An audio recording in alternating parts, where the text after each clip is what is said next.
Hola, bienvenidas y bienvenidos a Diálogos desde la Frontera, un programa del Colegio de la Frontera Norte. En esta ocasión tenemos el gusto y el honor de estar aquí con el doctor Alejandro Pelayo y pues encantadísimas.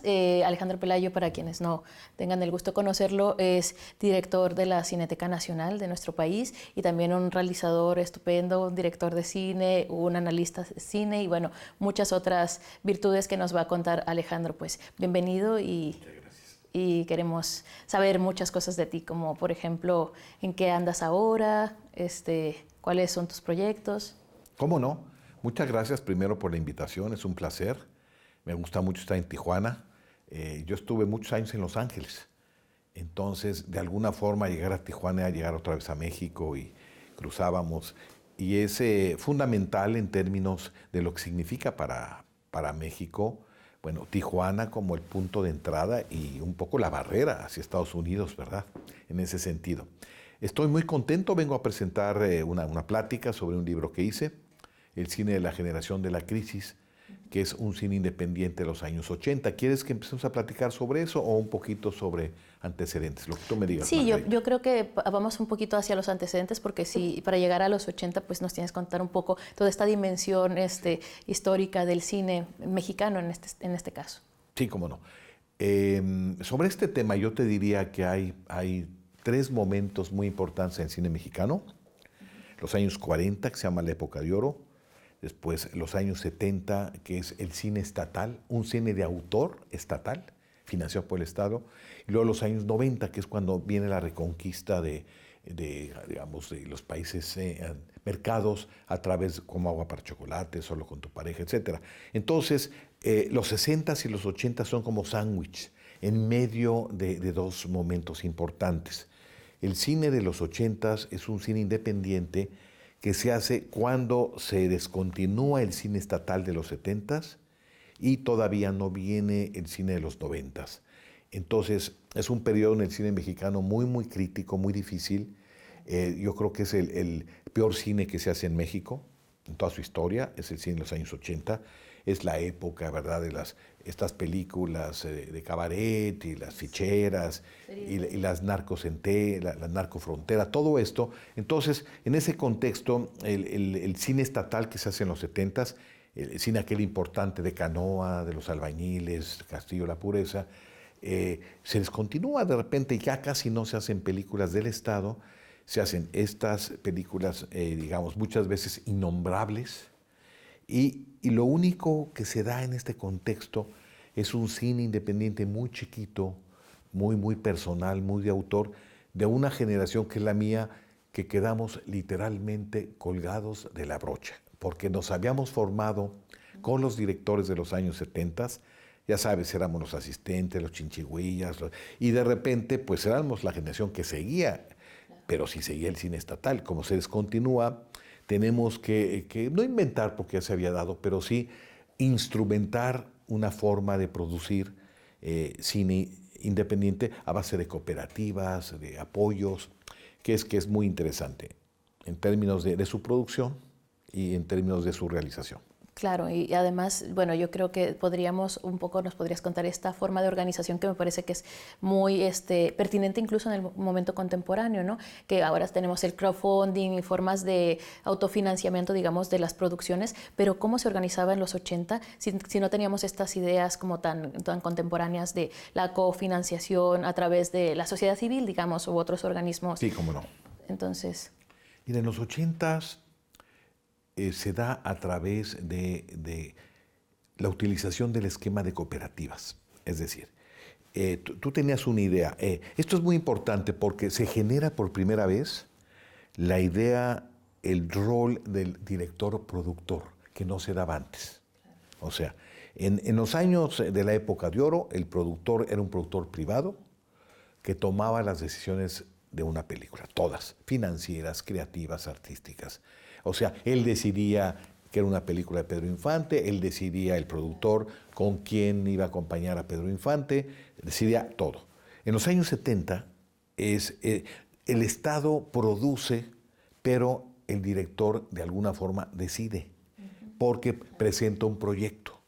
Por ejemplo, nadie le dijo a Arturo Ripstein, El Castillo de la Pureza, 1972, que tenía que llevar a cierto reparto. Es más, cuando le sugirieron, dijo, no, yo quiero hacerla con fulano y con fulano. En los años 80, uno se vuelve el productor porque no hay ni una instancia privada, ni una instancia estatal que produzca tu película. Claro, hoy es súper interesante esto y yo creo que vamos a volver en el próximo bloque para que nos hables de manera más profusa sobre ello. Gracias.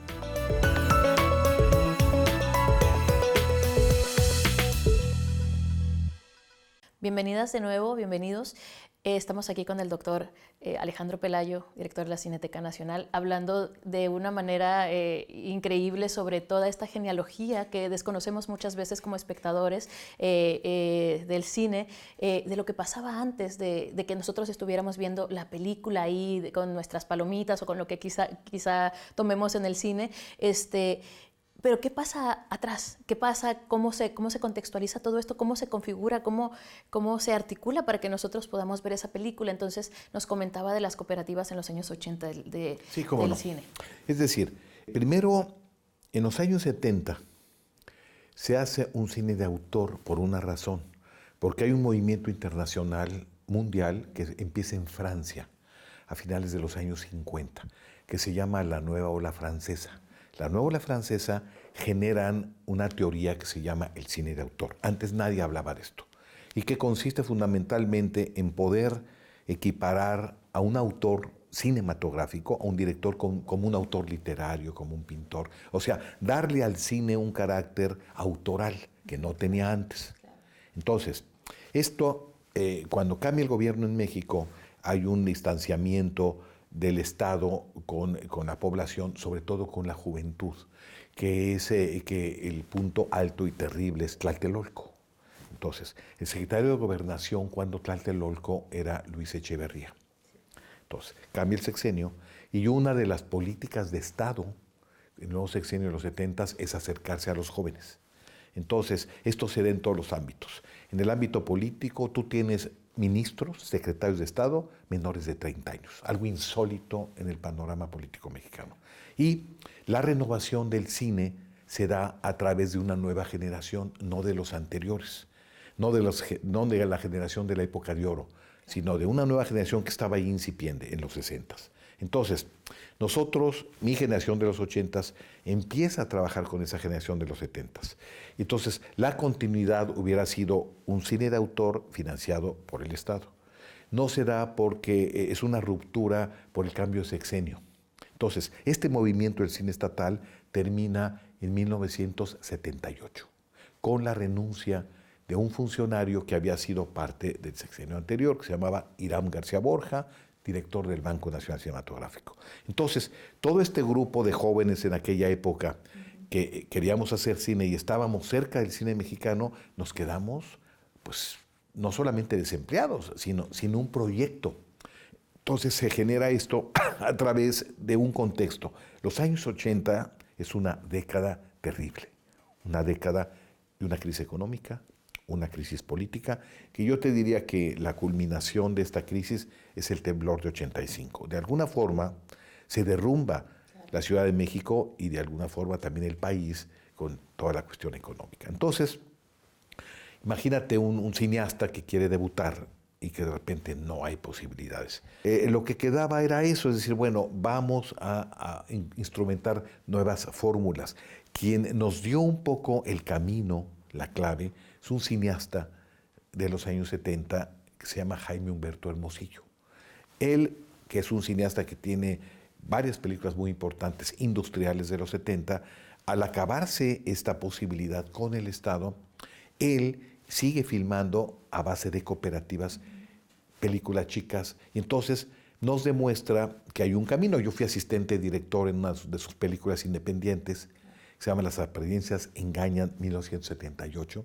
Entonces vemos que hay una fórmula, y entonces esta fórmula se instrumenta. Ve el panorama, contexto de crisis económica, crisis política, un poco desmembrada la generación anterior de los 70, y entonces se generan grupos a través de cooperativas donde cada quien aportaba el valor de su trabajo en puntos a un presupuesto, y en esa proporción le correspondía la recuperación de la película. Por ejemplo, si yo que era el director, el escritor, el productor, tenía el 20% de la película, ese 20% se recuperaba cuando se explotaba la película. Entonces, esta fórmula es un cine muy chiquito, que hay una frase extraordinaria de Marisa Sistach que dice, es un cine de tortas y palomitas, y tú conoces unos refrescos chiquitos que se llamaban chaparritas, sí. Y de chaparritas. Corte a comer la torta y la chaparrita, porque no había un centavo para otra cosa. Son películas chiquitas, hechas en formato de 16 milímetros y siempre con un esquema de producción muy, muy económico.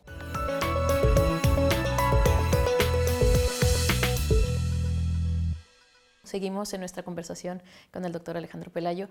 Alejandro, pues en el último bloque nos hablabas de este cine de tortas, y chaparritas. Y bueno, ¿y cómo pasa, o sea, aparte del contexto propiamente del cine, cómo pasa también el contexto político para que de este cine se hicieran piezas pues fundamentales como tu trabajo, que quiero que hablemos de él, y luego más adelante de ese trabajo del cine de los 80s y la crisis a la obtención de un Oscar en estos momentos, ¿no? 2015. Entonces, ¿podríamos hacer ese trazado? Sí, lo que pasa es en los 80s, bueno, empezamos estas películas chiquitas, y entonces, chiquitas quiere decir que al principio son, digamos, filmadas en 16 milímetros, en una sola locación, muy, muy económicas. Pero como hay una crisis antes de cine del dogma, mexicano... ¿no? Sí, claro. Antes del dogma, pues me encanta eso. Sí, y entonces estas películas empiezan a ser menos chiquitas, y a lo largo de la década se vuelven las películas más importantes del cine mexicano. Te voy a dar un ejemplo. Sí. Mira, en La Víspera, que fue mi primer película, yo estaba nominado a director, lo que se llama la ópera prima. Y que la tenemos aquí que nos la has traído. Es el premio al mejor director debutante, o sea, 1982. Sí. Se hace en cooperativa.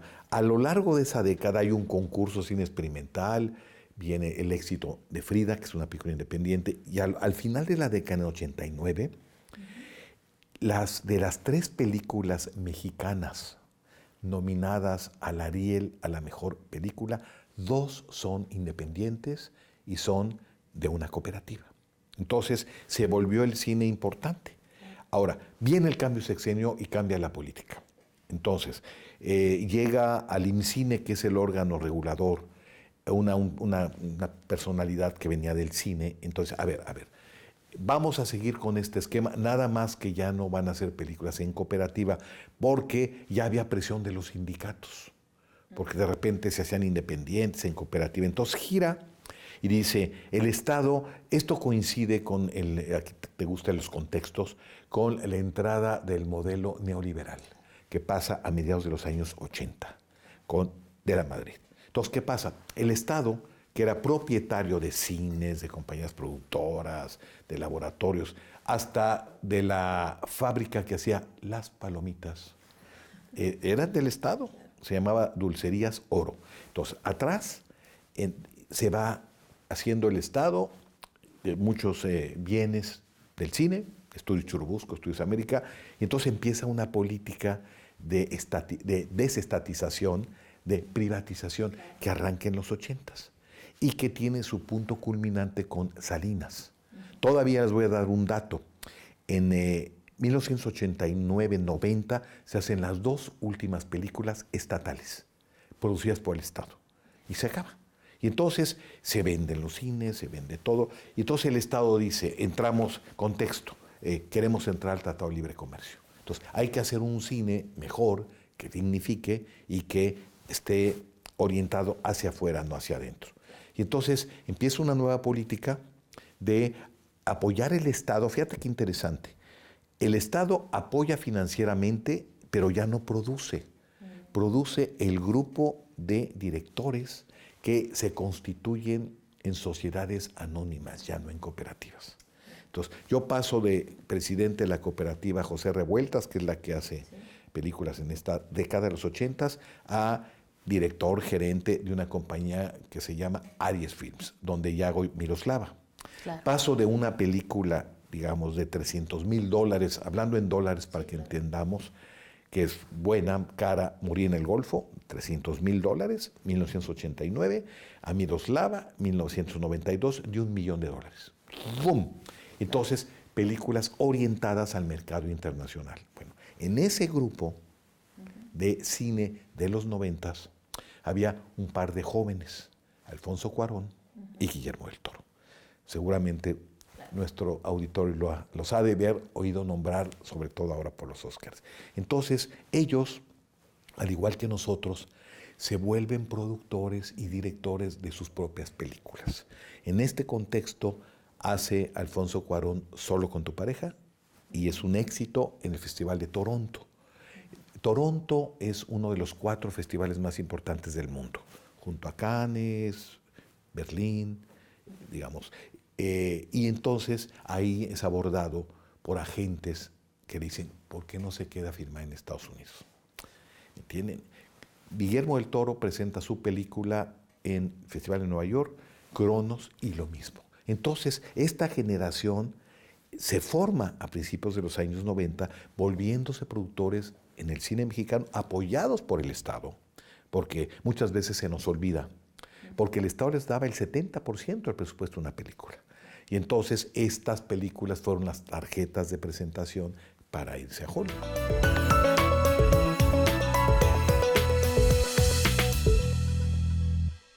Bueno, bienvenidas, bienvenidos. Continuamos con el diálogo. Alejandro, por favor, si nos puedes continuar con Sí, lo que cómo nos no. comentabas. Entonces, mira, para cerrar un poco la idea, ve tú el cine mexicano como un cine de generaciones.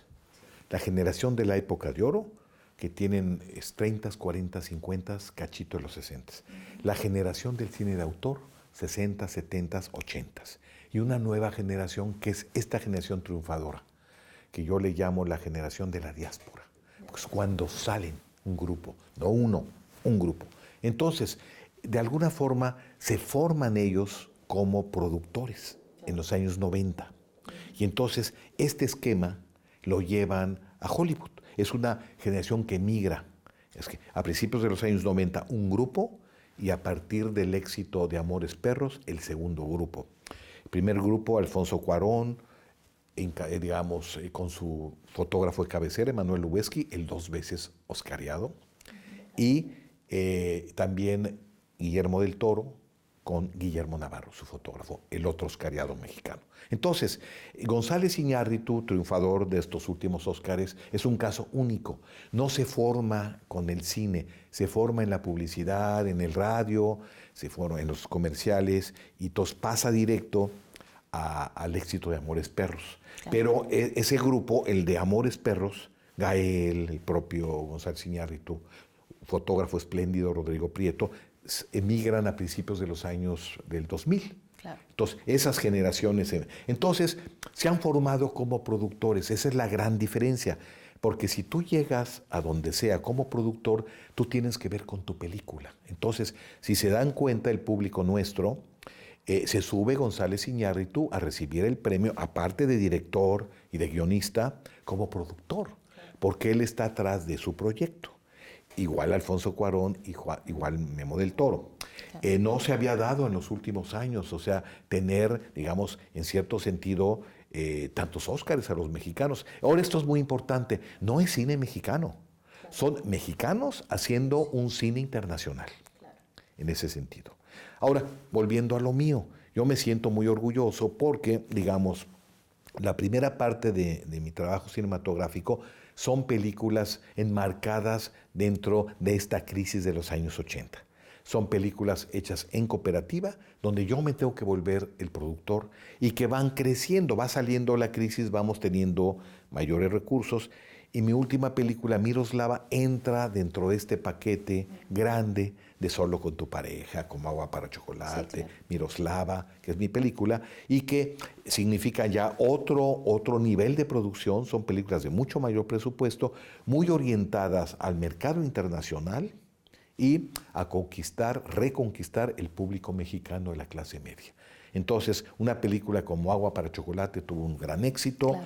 Mi película Miroslava tuvo mucho éxito en Europa, porque yo llevaba a una actriz francesa, Ariel Dombal, haciendo el papel principal. Entonces, de alguna forma, nosotros, nuestra generación, los 80s y los 90s, nos formamos como productores, cosa que no había pasado antes. Esa es la diferencia y por eso han tenido tanto éxito. Porque además esta generación de los Óscares se fueron en grupos.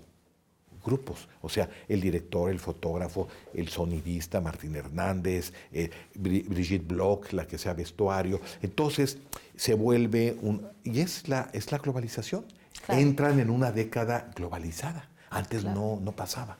Sí, cristalización de todas unas políticas que se habían impulsado y que de alguna manera se pueden representar en esta diáspora colectiva para hacer un proyecto de cine internacional hecho por mexicanos y producido desde mexicanos. Volviendo a lo mío, pues yo me siento que como parte de ese movimiento, nuestra generación veía Europa, no veía Estados Unidos.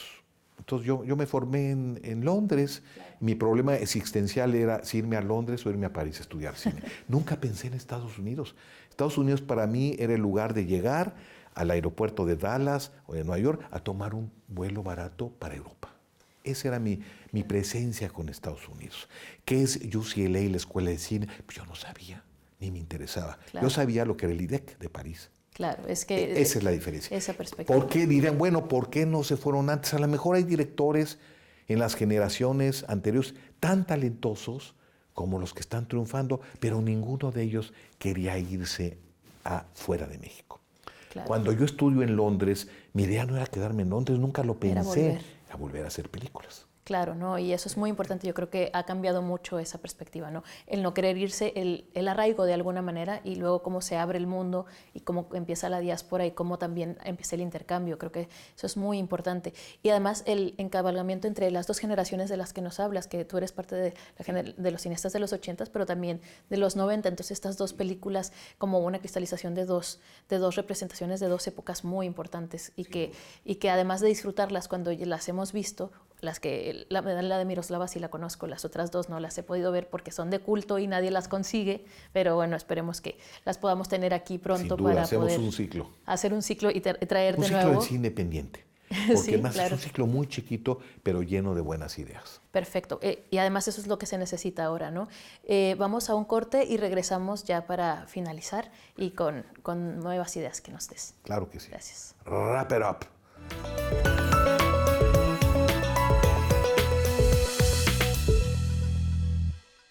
Bienvenidas, bienvenidos. Continuamos con la conversación.